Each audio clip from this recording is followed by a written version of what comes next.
everyone. So did you all watch the Super Bowl on Sunday?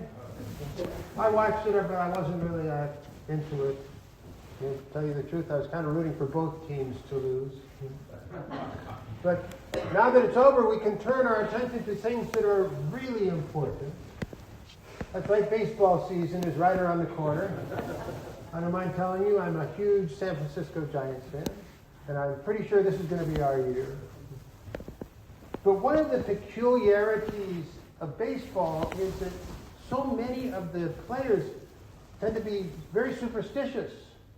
And you see a lot of players, they will never step on the foul line because they think it's bad luck.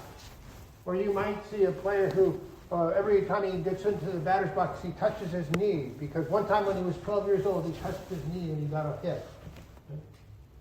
And what's peculiar about superstitions is that they are external actions that are believed to be able to influence completely unrelated events. And sometimes superstition can find its way into religious practices. And that's what Jesus is talking about in the gospel today. He's responding to the scrupulosity of the Pharisees, who teach that external actions equal holiness. That as long as I do certain things in certain ways, I'm good with God, whether I love God or not, whether I love my neighbor or not. And Jesus teaches us that this understanding is wrong. That holiness is not external. Holiness lies within the person. And so it's real easy to hear this gospel and to scoff at the Pharisees. Right? Those pesky Pharisees, they got it wrong again. Right?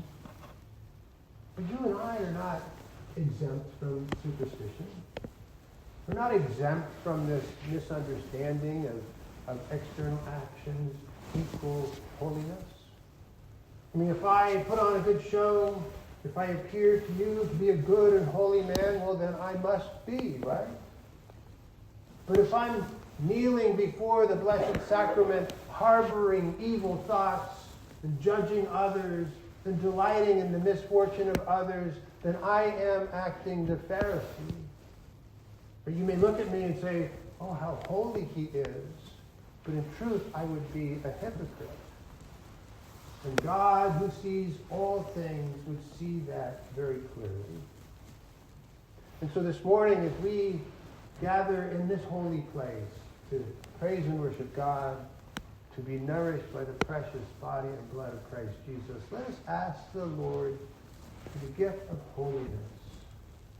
May he create in each of us a clean heart so that our external actions reflect our internal love of God and love of neighbor.